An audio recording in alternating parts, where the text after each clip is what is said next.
नमस्कार दोस्तों। महमूद गजनवी गजनी से आने वाला भारतीय इतिहास का एक ऐसा लुटेरा जिसने 1001 ईस्वी से लेकर 1026 ईस्वी तक भारत में धन लूटने के उद्देश्य से 17 बार आक्रमण किया। महमूद गजनवी ने भारतीय धन संपदा, वैभव, सोने चांदी और बहुमूल्य वस्तुओं अथवा हीरे जवाहरात के बारे में अपने पूर्वजों से बहुत कुछ सुन रखा था, इसलिए उसका एकमात्र उद्देश्य धन लूटना था, साथ में इस्लाम का प्रचार करना था। महमूद गजनवी आखिरकार कौन था? महमूद गजनवी गजनी का स्थायी निवासी था।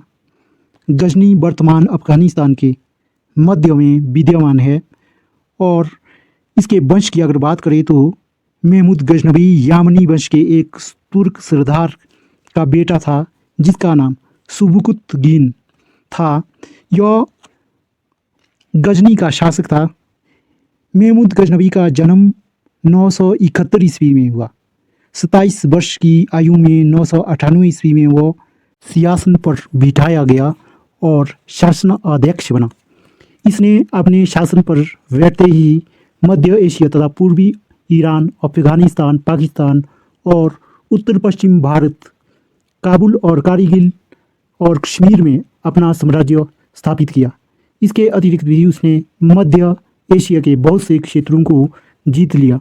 अपने साम्राज्य में इतना विस्तार करने के पश्चात महमूद गजनवी ने भारत की ओर रुख किया। भारत में महमूद गजनवी के आक्रमण का एकमात्र उद्देश्य भारत की संपदा को लूटना था।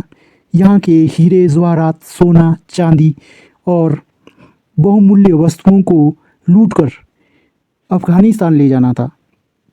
इसके लिए उन्होंने 1001 ईस्वी से लेकर 1026 ईस्वी तक 17 बार आक्रमण किया।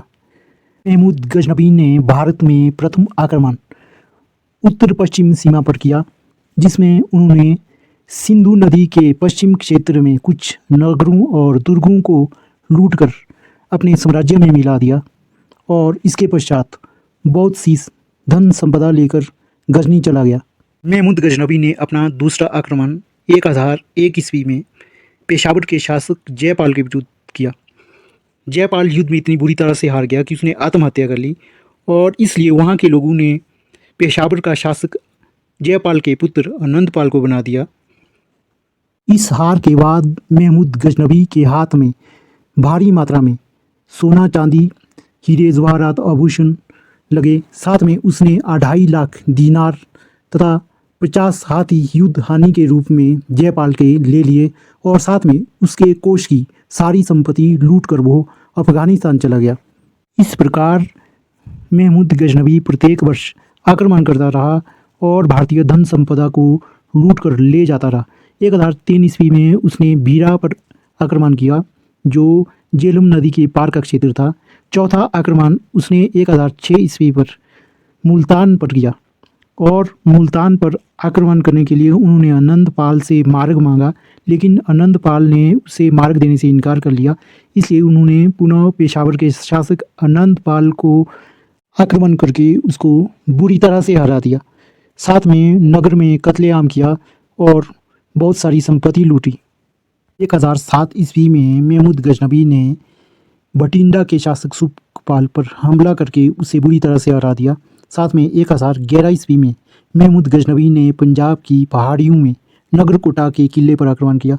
वहां पर उनको एक चांदी का 30 गज का एक मकान प्राप्त हुआ है, जिसकी लंबाई और चौड़ाई अंदर से 30 गज थी। यह चांदी की ऐसी प्लेटों से बना हुआ था जिनको खोलकर किसी भी स्थान में इनको स्थानांतरित करके पुनः जोड़कर इस मकान का निर्माण किया जा सकता था। इस मकान को अपने सभी दासों की सहायता से वह गजनी ले गया और वहाँ पर इसको देखने के लिए रख दिया गया। 1008 ईस्वी में पेशावर के शासक ने सभी हिंदू शासकों को एकत्रित करके उनसे सैनिक और आर्थिक सहायता मांगी, जिसमें से प्रमुख कलिंजर, ग्वालियर, अजमेर, कन्नौज, उज्जैन और दिल्ली के शासक थे और संगठित होकर लड़ने की योजना बनाई। और हिंद के मैदान में लड़ाई हुई, जिसमें सभी राजपूत शासक और राजपूत सिपाही बहुत बहादुरी से लड़े। महमूद गजनवी की सेना पीछे हटना शुरू हो गई थी और लगभग राजपूत शासकों की विजय तय थी। उसी समय अनंतपाल के हाथी के सामने एक बारूद का गोला फटा, जिसके कारण अनंतपाल का हाथी पूरी तरह से घायल हो गया और अनंतपाल की मौत की झूठी खबर भारतीय सेना में फैला दी गई, जिसके कारण सेना की कुछ टुकड़ियां पीछे हटना शुरू हो गई, जिसके कारण महमूद गजनबी की सेना पुनः हावी हो गई और अनंतपाल को बुरी तरह से हरा दिया गया। 1014 ईस्वी में महमूद गजनबी ने थानेश्वर पर कब्जा किया और वहाँ पर खूब लूटपाट की।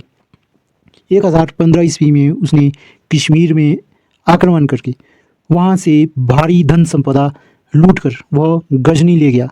1018 ईस्वी में महमूद गजनबी ने एक विशाल सेना के साथ यमुना नदी के पार के क्षेत्र पर आक्रमण किया। रास्ते में जो भी दुर्ग अथवा किले अथवा राज्य आए, उनको लूटता हुआ और नष्ट करता हुआ वह बुलंदशहर पर अपना अधिकार किया। बुलंदशहर पर अधिकार करने के बाद वह महाबन की ओर बढ़ा और वहाँ पर उसने भारी लूटपाट की। साथ में महाबन में बहुत से मंदिरों को नष्ट कर किया, वहाँ की भारी धन संपदा लूटी। महाबन को नष्ट करने के बाद महमूद गजनबी भारी सेना के साथ मथुरा की ओर बढ़ा। मथुरा एक वैभवशाली, समृद्ध और धार्मिक नगर था। साथ में यह कलाकृतियों के लिए भी जाना जाता था। यहाँ पर ऐसे ऐसे गगनचुंबी इमारतें और भवन थे जिसकी शोभा देखकर महमूद गजनबी त्रस्त रह गया। उसने ना मात्र वहाँ की धन संपदा को लूटा, बल्कि वहाँ पर ऊंची इमारतों, भवनों को भी नष्ट किया। साथ में वहाँ पर बहुत सारे मंदिरों को नष्ट किया और वहाँ की संपत्ति को लूटा। ऐतिहासिक स्रोत हमें बताते हैं कि मात्र एक दिन में मथुरा में महमूद गजनबी ने 30 मन से अधिक सोना इकट्ठा किया। 1021 ईस्वी में महमूद गजनबी ने एक शक्तिशाली सेना के साथ कन्नौज पर अपना आक्रमण किया। यहाँ के लाखों गगनचुंबी भवनों, इमारतों और मंदिरों को नष्ट करके मिट्टी में मिला दिया। साथ में वहाँ की वैभवशाली समृद्ध संस्कृति को नष्ट करते हुए उन्होंने भारी लूटपाट मचाई। ऐतिहासिक स्रोत हमें बताते हैं कि महमूद गजनबी बहुत से लोगों को बंधक बनाकर अपने साथ गजनी ले जाता था और गजनी के बाज़ार में उनको मात्र 2 या 3 दिनार में बेच दिया जाता था। 1021-22 ईस्वी में महमूद गजनबी में पंजाब और ग्वालियर के बहुत से क्षेत्रों को जीता। रास्ते में जितने भी दुर्ग राज्य आए उन सबको नष्ट करता हुआ, लूटता हुआ आगे बढ़ा। महमूद गजनबी ने अपना 16वां आक्रमण 1025 ईस्वी में किया। अपना 16वां आक्रमण उन्होंने मात्र सोमनाथ के मंदिर को केंद्र में रखकर किया। सोमनाथ का मंदिर गुजरात, सौराष्ट्र में सरस्वती नदी के मुहाने पर अरब सागर के किनारे पर विद्यमान था। ऐतिहासिक स्रोत हमें बताते हैं कि सोमनाथ मंदिर में इतनी अधिक संपत्ति थी कि महमूद गजनबी ने 17 अक्टूबर 1025 ईस्वी में अपने 80,000 बहादुर सिपाहियों के सहित सोमनाथ के मंदिर में आक्रमण किया। सोमनाथ के मंदिर में इतनी अधिक संपत्ति एकत्रित होने का मुख्य कारण यहाँ के शासक भीमराव द्वारा 10,000 गांव के पूरे कर को इसकी व्यवस्था के लिए लगाना था। साथ ही देश और विदेश से आने वाले श्रद्धालु द्वारा चढ़ाया गया भारी मात्रा में चढ़ावा था।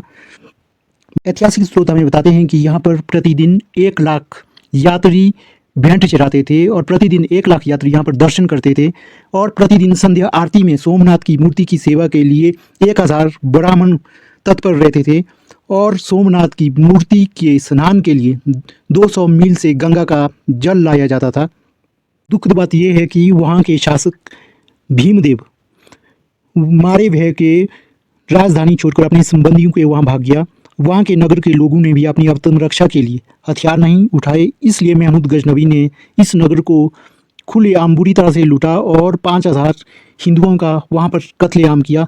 इस लूट में महमूद गजनबी को 20 लाख दीनार से अधिक की संपत्ति हाथ लगी। साथ में भारी मात्रा में चढ़ावे के रूप में चढ़ा हुआ सोना महमूद गजनबी के हाथ में लगा। इतना ही नहीं, साथ में महमूद गजनबी ने सोमनाथ भगवान के मंदिर को पूरी तरह से तोड़ के नष्ट कर दिया और सोमनाथ भगवान की मूर्ति को खंडित कर उसे टुकड़े टुकड़े कर दिया।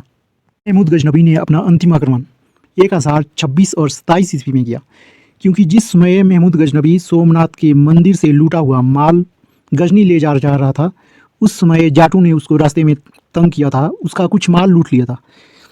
जाटों को दंड देने के उद्देश्य से महमूद गजनबी ने 2026 और 27 ईस्वी में यह अंतिम आक्रमण किया, जिसमें जाटों की बुरी तरह से पराजय हुई। इसके 4 वर्ष बाद 30 अप्रैल 1930 ईस्वी को महमूद गजनबी की मौत हो गई। इस प्रकार हम देखते हैं कि महमूद गजनबी का भारत पर आक्रमण करने का एकमात्र उद्देश्य सिर्फ यहाँ की धन संपदा को लूटना था, क्योंकि जिस जिस भी राजा को उसने भारत में आकर हराया वहाँ से मात्र संपत्ति को लूट कर ले गया। वहाँ पर अपना कोई भी प्रतिनिधि उसने नियुक्त नहीं किया और ना ही उसके राज्य पर अपना दावा पेश किया, मात्र धन संपदा लूट कर वह गजनी चला गया। महमूद गजनबी धन का अत्यधिक लोभी था।